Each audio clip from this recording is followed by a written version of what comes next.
আসসালামু আলাইকুম। আমি Zaima Akter, national TV 0.1 news চ্যানেলে আপনাকে স্বাগত।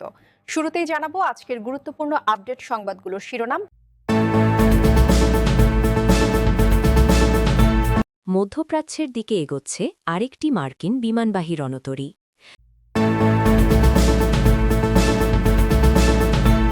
হরমুজ পারাপারে বন্ধুত্বপূর্ণ দেশগুলোকে ট্রানজিট ফি ছাড় দেবে ইরান।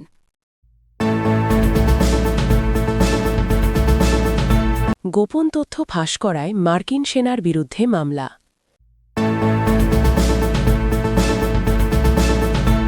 উত্তর কোরিয়ায় ড্রোন পাঠানোর দায়ে ইউনের ৩০ বছরের কারাদণ্ড দাবি উত্তর কোরিয়ায়। পাকিস্তানের সংঘর্ষে শিশুসহ ২২ জন নিহত।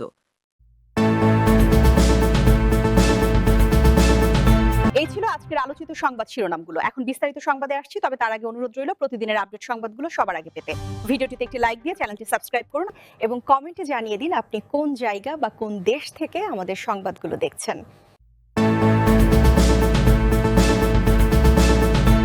মধ্যপ্রাচ্যের দিকে এগোচ্ছে আরেকটি মার্কিন বিমানবাহী রণতরী। মার্কিন বিমানবাহী রণতরী ইউএসএস জর্জ এইচ.ডব্লিউ. বুশ মধ্যপ্রাচ্যের দিকে এগোচ্ছে এবং রণতরীটি ইতোমধ্যে ইউএস সেন্টকমের দায়িত্বাধীন এলাকায় প্রবেশ করেছে বলে জানা গেছে। শুক্রবার ২৪ এপ্রিল সেন্টকম সামাজিক যোগাযোগ মাধ্যম এক্সে একটি ছবি শেয়ার করেছে, যেখানে রণতরীটিকে ভারত মহাসাগরে দেখা যাচ্ছে। তবে এটি আগে থেকেই মোতায়েন থাকা বাহিনীর সাথে যোগ দেবে নাকি কোনো জাহাজকে প্রতিস্থাপন করবে এ বিষয়টি স্পষ্ট নয়। সেন্টকম জানিয়েছে, বিশ্বের সবচেয়ে বড় বিমানবাহী রণতরী ইউএসএস জেরাল্ড আর ফোর্ড লোহিত সাগরে অবস্থান করছে। এটি মার্কিন নৌবাহিনীর ৫ম নৌবহরের অধীনে সামুদ্রিক নিরাপত্তা নিশ্চিত করতে কাজ করছে। হরমুজ পারাপারে বন্ধুত্বপূর্ণ দেশগুলোকে ট্রানজিট ফি ছাড় দেবে ইরান। রাশিয়া ও বন্ধুত্বপূর্ণ দেশগুলোকে হরমুজ প্রণালী পারাপারের জন্য ট্রানজিট ফি ছাড় দিয়েছে ইরান। রাশিয়ার রাষ্ট্রীয় সংবাদ সংস্থা RIA নভোস্তি এ তথ্য জানিয়েছে।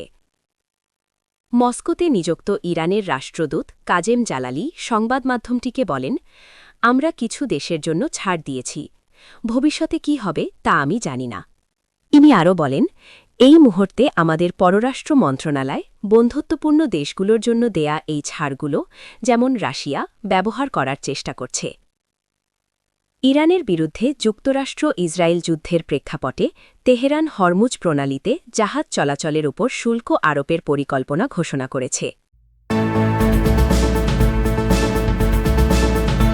গোপন তথ্য ফাঁস করায় মার্কিন সেনার বিরুদ্ধে মামলা। ভেনিজুয়েলার সাবেক প্রেসিডেন্ট নিকোলাস মাদুরোকে ধরতে পরিচালিত মার্কিন সামরিক অভিযানের গোপন তথ্য ব্যবহার করে অনলাইন পূর্বাভাস ভিত্তিক বাজিতে অংশ নেয়ার অভিযোগে এক মার্কিন সেনার বিরুদ্ধে মামলা হয়েছে। বৃহস্পতিবার ২৩ এপ্রিল মার্কিন বিচার বিভাগ এ তথ্য জানিয়েছে। অভিযুক্ত সেনা সদস্য গ্যানান ক্যান ভ্যান ডেক ৩৮ নর্থ ক্যারোলাইনার ফায়েটভিলের বাসিন্দা। তার বিরুদ্ধে অভিযোগ, তিনি ওই গোপন তথ্য ব্যবহার করে অনলাইন প্ল্যাটফর্মে বাজি ধরে $৪ লাখ বেশি আয় করেছেন। বিচার কর্মকর্তারা জানায়, ভ্যান ডেক ওই অভিযানের পরিকল্পনা ও বাস্তবায়নের সাথে সরাসরি যুক্ত ছিলেন। তিনি ভেনেজুয়েলার রাজধানী কারাকাসে মার্কিন সেনা মোতায়েন এবং মাদুরোকে ক্ষমতাচ্যুত করার সম্ভাবনা নিয়ে বাজি ধরেন। চলতি বছরের ৩ জানুয়ারি মার্কিন বাহিনী কারাকাসে হামলা চালায়। অভিযানে মাদুরো ও তার স্ত্রী সিলিয়া ফ্লোরেসকে গ্রেফতার করা হয়। পরে তাদের মাদক পাচারের অভিযোগে বিচারের মুখোমুখি করতে নিউ ইয়র্কে নেওয়া হয়। বার্তক অ্যাটর্নি জেনারেল টড ব্ল্যাঞ্চ এক বিবৃতিতে বলেন, দায়িত্ব পালনের জন্য সেনা সদস্যদের গোপন তথ্য জানানো হয়। ব্যক্তিগত আর্থিক লাভের জন্য সেই তথ্য ব্যবহার সম্পূর্ণ নিষিদ্ধ। সব অভিযোগে দোষী সাব্যস্ত হলে ভ্যান ডাইকের সর্বোচ্চ ৫০ বছর কারাদণ্ড হতে পারে। অভিযোগপত্রে ভ্যান ডাইকের বিরুদ্ধে একাধিক অভিযোগ আনা হয়েছে। এর মধ্যে রয়েছে ওয়ার জালিয়াতি, অবৈধ আর্থিক লেনদেন এবং কমোডিটি এক্সচেঞ্জ আইন লঙ্ঘনের ৩টি অভিযোগ। এর আগে চলতি বছর একই ধরনের ঘটনায় অনলাইন বাজির একটি প্ল্যাটফর্মে ৬টি অ্যাকাউন্ট থেকে যুক্তরাষ্ট্র ইরানে হামলা চালাবে এমন পূর্বাভাস ধরে বাজি ধরে $১২ লাখ লাভের অভিযোগও ওঠে। ওই ঘটনায় এখনও কাউকে গ্রেফতার করা হয়নি, তবে এতে হোয়াইট হাউস বা প্রেসিডেন্ট ট্রাম্পের সম্পৃক্ততার কোনো প্রমাণ পাওয়া যায়নি। উত্তর কোরিয়ায় ড্রোন পাঠানোর দায়ে ইউনের ৩০ বছরের কারাদণ্ড দাবি উত্তর কোরিয়ায়। সালে সামরিক ড্রোন পাঠানোর অভিযোগে বর্তমানে কারাবন্দী দক্ষিণ কোরিয়ার সাবেক প্রেসিডেন্ট ইউন সুক ইয়োলের আরও ৩০ বছরের কারাদণ্ড চেয়েছেন বিশেষ প্রসিকিউটররা। আজ শুক্রবার আদালতের কাছে তারা এই আবেদন জানান। অভিযোগে বলা হয়, ওই বছর সামরিক শাসন জারির পটভূমি তৈরি করতে ইউন ড্রোন অনুপ্রবেশের নির্দেশ দিয়েছিলেন, তবে তার সেই সামরিক শাসন জারির চেষ্টা ব্যর্থ হয়। এর ফলে তাকে অভিশংসন ও পদচ্যুত করা হয় এবং রাষ্ট্রদ্রোহের দায়ে যাবজ্জীবন কারাদণ্ড দেয়া হয়। সিউল থেকে এএফপি একথা জানায়। এক বিবৃতিতে বিশেষ প্রসিকিউটররা জানান, ইউনের বিরুদ্ধে শত্রুকে সহায়তা করার অভিযোগে এই নতুন সাজা চাওয়া হয়েছে। তারা আরও বলেন, ইউন কৃত্রিম যুদ্ধ পরিস্থিতি তৈরির মাধ্যমে জাতীয় নিরাপত্তাকে মারাত্মক ঝুঁকির মুখে ফেলেছিলেন। বার্তা সংস্থা ইউনহাব জানায়, এই অভিযানের ফলে উত্তর কোরিয়ার সাথে উত্তেজনা বৃদ্ধি পায়। এছাড়া ড্রোনগুলো বিধ্বস্ত হওয়ার পর দক্ষিণ কোরিয়ার সামরিক সক্ষমতা সহ বিভিন্ন গোপন তথ্য ফাঁস হয়ে যায় বলে প্রসিকিউটররা যুক্তি দেখান। গত ফেব্রুয়ারিতে দক্ষিণ কোরিয়ার পার্লামেন্ট অচল করে দেওয়ার চেষ্টার দায়ে ইউনকে যাবজ্জীবন কারাদণ্ড দেয়া হয়। সামরিক শাসন জারির ওই ঘটনায় সাজার বিরুদ্ধে তিনি আপিল করেছেন। ইউনের দাবি, তিনি শুধুমাত্র দেশের স্বার্থেই ওই পদক্ষেপ নিয়েছিলেন। প্রযুক্তিগতভাবে এখনও যুদ্ধাবস্থায় থাকা দুই কোরিয়ার মধ্যে ড্রোন উড্ডয়ন বরাবরই একটি উত্তেজনার বিষয়। চলতি মাসে দক্ষিণ কোরিয়ার বর্তমান প্রেসিডেন্ট লি জে মিউং উত্তর কোরিয়ার কাছে দুঃখ প্রকাশ করেন। একটি তদন্তে গত জানুয়ারিতে পারমাণবিক শক্তিধর উত্তর কোরিয়ায় সরকারি কর্মকর্তাদের ড্রোন পাঠানোর প্রমাণ মেলার পর তিনি দুঃখ প্রকাশ করেন। উত্তর কোরিয়ার নেতা কিম জং উনের প্রভাবশালী বোন লি এই বক্তব্যকে বুদ্ধিমান আচরণ বলে অভিহিত করেছেন। তবে কূটনৈতিকভাবে বিচ্ছিন্ন দেশটি আবারও দক্ষিণ কোরিয়াকে তাদের প্রধান শত্রু হিসেবে ঘোষণা করায় শান্তি আলোচনার আশা ক্ষীণ হয়ে আসছে। প্রেসিডেন্ট লি তার পূর্বসূরির আমলের উস্কানিমূলক কর্মকাণ্ড বন্ধ করে উত্তর কোরিয়ার সাথে সম্পর্ক উন্নয়নের অঙ্গীকার করেছেন। এছাড়া ড্রোন পাঠানোর ঘটনায় ইউনের ভূমিকার জন্য আনুষ্ঠানিক ক্ষমা প্রার্থনা করার প্রতিও ইঙ্গিত দিয়েছেন তিনি। সূত্র বাসাস।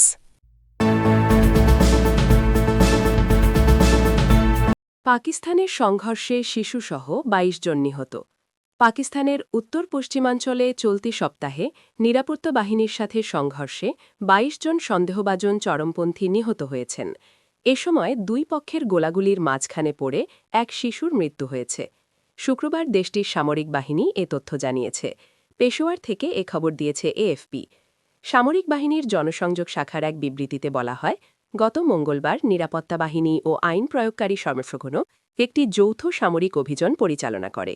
এ সময় উভয় পক্ষের মধ্যে তীব্র গোলাগুলি শুরু হলে ওই চরমপন্থীরা নিহত হয়। আফগানিস্তান সীমান্তের কাছে খাইবার জেলায় ওই সংঘর্ষে ১০ বছর বয়সী এক শিশু মারা যায়। প্রধানমন্ত্রীর কার্যালয়ের এক বিবৃতিতে বলা হয়, প্রধানমন্ত্রী শাহবাজ শরীফ সন্ত্রাসীদের সাথে গোলাগুলির ওই ঘটনায় ১০ বছর বয়সী এক শিশুর মৃত্যুতে গভীর শোক ও সমবেদনা জানিয়েছেন। সাম্প্রতিক বছরগুলোতে পাকিস্তানে হামলার ঘটনা বেড়েছে, বিশেষ করে আফগানিস্তান সীমান্তবর্তী আজরে। নিষিদ্ধ ঘোষিত সশস্ত্র সংগঠন তেহরিক ই তালেবান পাকিস্তান টিটিপি এর মধ্যে অনেকগুলো হামলার দায় স্বীকার করেছে। ২০২১ সালে আফগানিস্তানে তালেবান ক্ষমতায় ফেরার পর থেকে পাকিস্তান অভিযোগ করে আসছে, আফগান ভূখণ্ড উগ্রবাদীদের নিরাপদ আশ্রয়স্থল হিসেবে ব্যবহৃত হচ্ছে। তবে কাবুল সরকার বারবার এই অভিযোগ প্রত্যাখ্যান করে আসছে। এ নিয়ে দুই প্রতিবেশী দেশ দুটির সম্পর্কেও অবনতি হয়েছে এবং সীমান্তে নিয়মিত সংঘর্ষের ঘটনা ঘটছে। এরই মধ্যে চলতি বছরে ধারাবাহিক প্রাণঘাতী আত্মঘাতী বোমা হামলার পর পাকিস্তানের সামরিক বাহিনী আফগানিস্তানে একাধিক হামলা চালিয়েছে, যাকে প্রতিরক্ষামন্ত্রী প্রকাশ যুদ্ধ বলে অভিহিত করেছেন।